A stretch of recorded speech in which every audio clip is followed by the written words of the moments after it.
must mean Rob Port's somewhere around here.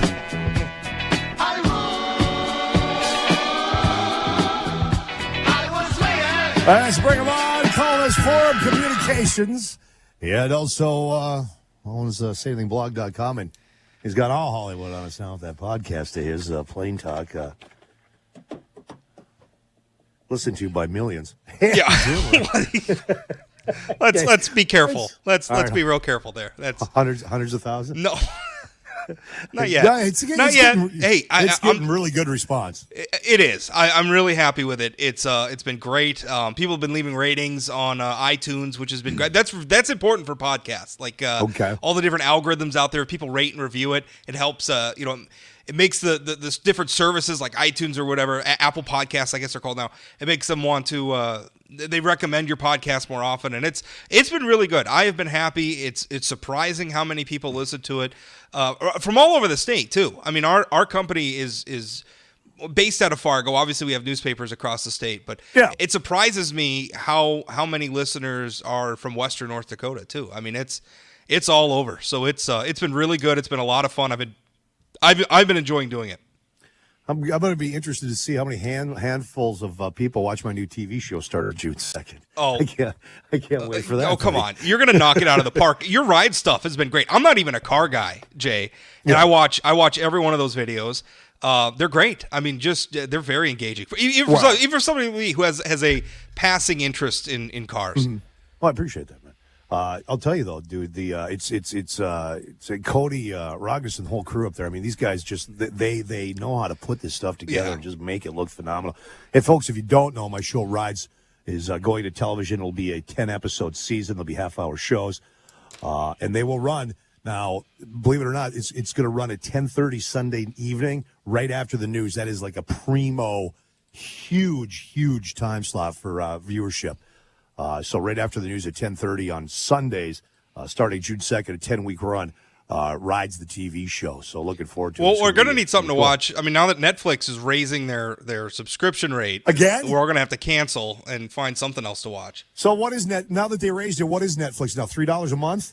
I mean, no, it's like 15. It's over $15 a month now. Oh, or for mine, for mine, and it's that's because I haven't signed up because my kids have it, so they have multiple. That's what you get when you are pumping out a lot of original content. The money's got to come from somewhere. Well, that's the trap they're in. If you look at the top watch shows on Netflix, it's shows like The Office. It's stuff they do. It's stuff that they licensed from other mediums. And the problem is that increasingly, like Disney just announced they're going to have a new streaming service launched by the end of this year. Well, Disney owns all sorts of stuff, not to like the Star Wars movies, the Marvel franchise, all those things. Disney's bringing all that onto their own streaming platform. They're not going to sell it to Netflix. So Netflix has to replace all that stuff and develop their own content. So their prices are going up. Netflix will be fine. I think Netflix will survive, but they disrupted the market, and now in turn they're getting disrupted. And boy, isn't capitalism great? It is. It's fantastic, man. Jump on the bandwagon. Well, you are, man. You got your podcast. You got your writing. You're enjoying the capitalistic lifestyle. Yeah, no, it's been great. It's just I love that. I love the free market. I love the disruption, the competition. It's good stuff. Hey, boy, oh boy, evidently people just don't want to read the entire piece, what you wrote about Heidi Heitkamp, because I saw they were lambasting it. I'm like, wait a minute, did you people even read this? He's saying this would be a good thing, and they're just ripping on you. Yeah. I'm in my office laughing. I'm like, you got to be kidding me. This is what's wrong with society. Yeah. You don't have time to sit down and read an article. They just see the name Rob Port. Rob's giving kudos to Heidi as the next president of UND. Well, she's not going to be, by the way, if she were going to go down that road. I don't think she wants the job. I don't want to speak for her, but I mean, she's a former senator. She has lots of opportunities available to her. So I don't think she's going to want the job. But if she did want the job, I think she should be considered. I think she should be. I would absolutely be okay with. I would need to think about it. I need to know who the other candidates are. I don't want to just. But I would consider it. And if I thought she was the best candidate out of who we had on the table, I'd say sure. Let's go for it. Look, McFeely, was it last week, wrote the piece And I don't know if he was doing it tongue in cheek. I think he was. I think he was trolling. Was he doing a little trolling? Well, I don't want to speak for Mike, but that was how I took it. Well, but I read his piece and I'm like, oh, he's not off base here. Now, people on my Facebook page today. Oh my God, no, I can't. Look, take the political thing off. Let's be honest. I mean, whether you like or dislike Heidi Heitkamp's politics, I mean, if you think about it in the way you broke it down as well, Rob, Philly broke it down. To me, it makes sense. I think she could do a good job. I think there's legitimate questions to ask. Her campaign, I mean, just obviously she lost. I mean, it wasn't a successful campaign. Yeah. But you look at the way she managed her campaign, it wasn't great. They had some real big blunders. So, I think you could ask yourself, well, she was the leader of that campaign versus being the leader of a university. There's fair questions there to ask, but I would absolutely consider Heidi Heitkamp for president. And let me tell you, those people who are having a reaction to her hold on. When he says Heidi Heitkamp for president, folks, we're talking about the University of North Dakota not president, the United States. Not the United States. Okay, different story there. I do not like Heidi Heitkamp's politics, no. But being president of a university isn't about ideology. I mean, a lot of that's just good administration, good hiring, fundraising. I mean, it's that kind of stuff. I think Heidi Heitkamp. I mean, listen, she was our tax commissioner. She was our attorney general before, and then she was served a term in the United States Senate. I think she's got the qualifications to do it. And listen here, people who are reacting to her politics, I'm not a fan of Mark Kennedy. I obviously have broken multiple stories, been very critical of him.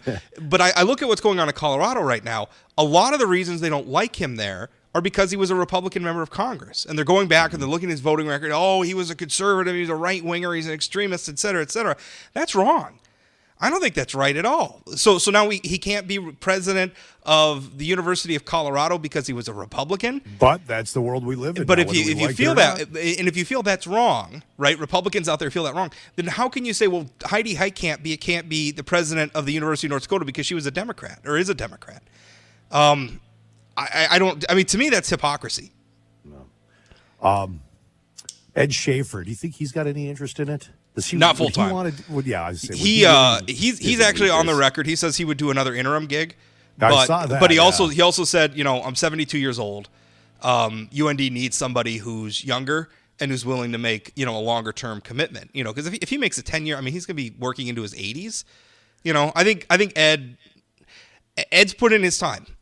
I think Ed will pick and choose what he wants to do now and then, but I don't think he's ready to make a long term commitment to a place like UND. Emails coming in back to, it's all about me, Rob.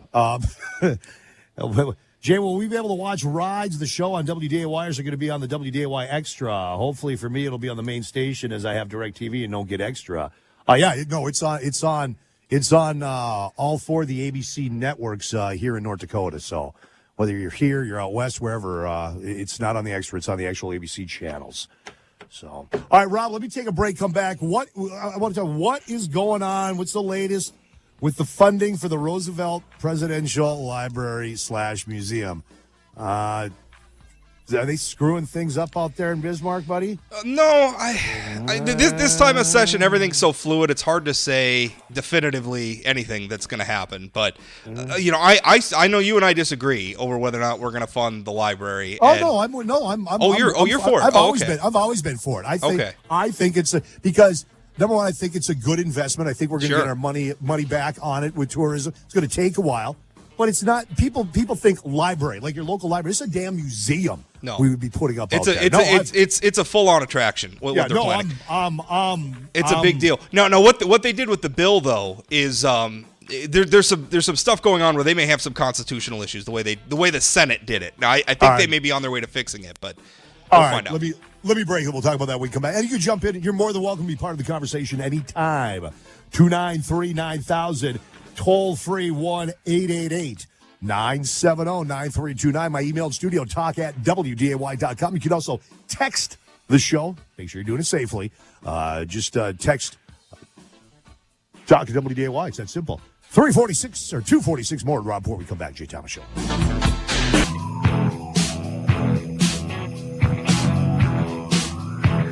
And there I was. Summer of 82. Looking out my bathroom window, and there's Phoebe Cates At the pool. I didn't know where you were going with that. Now you do, don't you? I know exactly the scene you were talking about. Although in 1982, I was 2 years old. Oh, my God. I was in 10th grade. I wasn't born. Let's just say I bought. I discovered Phoebe Cates and her emergence from that swimming pool later in life. Fast Times at Ridgemont High. My buddy on Friday night still lives up on the Iron Range. Sent me a text message. Hey, Fast Times at Ridgemont High is on right now. So it was men's night out in my garage. So I sent him a picture of a bunch of us knuckleheads. I said, "Well, here's the adult version of Fast Times." This is Fast Times Ridgemont High 20-year anniversary year. Yeah. It's my 20-year high school reunion this year, by the way. I got one in the mail for my 35. I did not go to any of my class reunions. If I go this year, and I don't know if I'm going, it'll be the first one I've ever gone to. I just had got no desire to really, go back. I mostly stay in touch with the people I liked in high school, and the rest of them, man, I didn't like them much in high school. I don't know that much. I shouldn't say that. No, I'm with you. I'm with you, buddy. Probably sounds terrible, but. Let's see. Email says, "Don't forget, Jay. Little brother Joel went to UND. It could be a family organization." I think their sister works there still. Oh, really? I think so. I mean, not that it matters one way or the other. Again, I think she could do a great job. I think she would do a good job. I think they should have a process and they should look at a lot of candidates. But she is definitely. I don't know how serious McFeely was throwing her name out. I don't think that she'd actually want the job. But if her name was out there, why not? Yeah, give it a shot. Okay, so what's going on here at the Roosevelt Presidential Library? Okay. Is $50 million coming from the state on this? If the folks on the other side can raise whatever it is they got to raise, it's in flux right now because what the Senate did is first of all, what they did, I believe, is unconstitutional. They took a bill, and it was House Bill 1018, originally 1320. It was House Bill 1320. 1018 is where the language was originally in the House. It was the Commerce Department budget. The amendment failed in the House. They took House Bill 1320, which had to do with the Red River Water Supply Project, and they the original bill had absolutely no mention of the library at all. Mm-hmm. They replaced the entire text of that bill with new language to authorize the library. And then they do all sorts of weird stuff where instead of making an appropriation, it's a loan from the legacy fund or whatever. And it's all weird. Senator Rich Wardner, who's from Dickinson, was leading the charge on this in the Senate. And he's been butthurt because originally the library was supposed to be at Dickinson State University. Yeah. The governor moved it to Medora. And so I think Wardner's taken his pound of flesh. And so there's some politics going on with that. The problem, though, is that they took a bill that had absolutely nothing to do with the library. Didn't mention the library at all. It had to do with a water supply project in the Red River Valley. Replaced the entire text. Well, let me read you Article 4, Section 13 of the North Dakota Constitution. It reads in part, "No law may be enacted except by a bill passed by both houses, and no bill may be amended on its passage through either house in a manner which changes its general subject matter." Well, that's what they did. That's exactly what they did, and so now you have a problem. You look at how this library thing. It's been controversial. There's a lot of people out there who feel strongly we shouldn't do this. You pass this, you fund the library. Somebody files a lawsuit. What's the state Supreme Court going to do? Well, they need to go back and fix this. Yeah. Well, if we're going to do it, we need to do it the right way, and we need to quit playing games on it. Either we're going to fund the library or we're not. But this stuff because the weird thing too is Wardner saying, well, it's a $35 million loan from the legacy fund, and then but then we could pay, or excuse me, a $35 million loan from the Bank of North Dakota, and then we could pay it back with legacy fund dollars. Why not if we're going to spend legacy fund earnings, just spend the money, give the endowment. But it's the whole thing is there's so much politics involved in that, and it's really kind of disappointing because I think it's a good project for the state. I think it's something once we get past some of the belly aching in the here and now, it could be an absolute jewel in Medora. I mean, it could be absolutely beautiful. It could be a wonderful attraction, bring lots of people in through the door, and it could be great. When this topic has come up in the past on this program, phone calls and emails from people that have been to other presidential libraries and they all said the same thing. People aren't realizing this isn't a library; it's a museum. Fantastic. Yeah. They are fantastic. The only one that I've been to, I went to the Reagan Library in Simi Valley, California. They have an Air Force One, like the whole plane. Yeah, the whole plane's in the museum. And you could go out, you could walk through it. They got a typewriter in there, and the typewriter's got like half of the Berlin Wall. Tear down this wall, had like half of the speech typed. It's cool. You know what's shocking, too, about that Air Force One? How tiny it was. Was it small? It's very small. I was shocked walking through it. Like, what, the president was flying in this rinky-dink thing? What is it? A little Buddy Holly. Where is the swimming pool? Like, yeah. So, at this point, can we basically say that this library is not going to happen for a while? Just because even if they do this funding, like you said, it's going to end up going to court. Somebody's going to sue because they didn't follow the state constitution. Things are very fluid because we're at that point in the session where pretty much the House and the Senate have weighed in on all the bills. Yeah. And so there's a lot of stuff in conference committee, right, where they're negotiating things between the two chambers. I think we're going to get something for the library. Now, is it going to be what the governor wants? Exactly. Probably not. I have a feeling we're going to get pretty close to it, though. But we'll see. Like I said, it's very, very fluid. It's very unpredictable at this point. But I could tell you that some people in the governor's office are telling me, because I wrote that post about the bill, that the way the Senate went about doing it. I wrote that it was unconstitutional. Say, listen, I support the library, but we can't do it this way. This is illegal. Yeah, do it the right way. Yeah. I wrote that, and some people who are in the know at the governor's office said, stay tuned. So, okay. We'll see. But it's, like I said, this point in the session, we got less than, I think constitutionally, they have less than 2 weeks worth of days left. So, something's going to have to come to a head. But everything gets so fluid at the end of the session, it's just hard to tell. Oh, man. All right. What are you working on for your podcast tomorrow? Well, we have that thing going on with the North Dakota State School of Sciences with Tony Grinberg and all that. I got Tony. Matter of fact, I have Tony Grinberg coming on here at 3:05. Okay, well, tomorrow I have the auditor. I have the auditor Josh Gallion on my show. So if you I don't have Tony coming on for that. I got him coming on because council meeting tonight. He wants a resolution. He wants to put forward a resolution because they're not getting all the money out of the state they want for the diversion project here. Yeah. And there's real concern from us property owners here that if they don't get the money they need, well, then it comes out of property taxes. Did you see what Ed Schaefer had to say about that? No, I didn't. Okay, Ed Schaefer, there was an article in the Wapaton Daily News, and he had sent an email to some lawmakers, and it got out in the public. And he basically said, listen, we need this.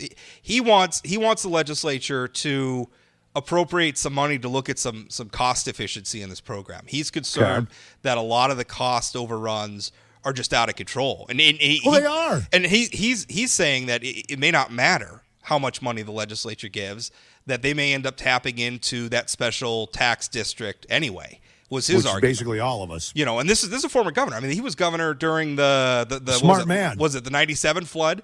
Yeah. And he lives in Fargo, so he lived through the later flood. So 2009. Right, 2009. So he knows of what he speaks, and I kind of feel the same way. I mean, I look at this project, and the price tag just keeps going up and up and up. I sat here for years. They kept punching the same price down our throat, 1 point whatever billion, and I kept saying that is not true. How can that price have never fluctuated, and then all of a sudden, even by inflation alone? I mean, you look at the dollars, the dollar amounts, and the amount of time we've been talking about this. Just inflation alone is going to change the cost of it. So look, this thing's going to be $4 billion plus. I think if Fargo hadn't come out swinging against the rural folks. Yep. Some of the people who are against the diversion are just they're just against it. They're dug in and they're just against it. There's no convincing them. But there's a lot of folks out there, folks who are getting screwed over. I think if Fargo hadn't tried to Bigfoot those people, it'd be smoother sailing right now. I think Fargo really put their foot in the mouths, and now they're paying for it. Well, and I'm for protection for Fargo. I am too, absolutely. Because you lose Fargo, it's our state's biggest economic center. Oh my God! It's hugely important to us culturally. It's hugely important to us economically. I want to protect Fargo too. Unfortunately, is going to break us all. Politics is politics, and Fargo has not handled the politics around it very well at all. No, they haven't. Fargo's leaders. And this thing could break a lot of property owners. What was the mayor doing, by the way, too? Emailing, like the lawmakers almost had it, and then the mayor like emails in, and he's like, "Yeah, oh, that dollar amount will be okay. Thanks, Tim." I don't know. Rob, appreciate it. I got to go, buddy. Thanks, Jay. Thanks, brother. News next.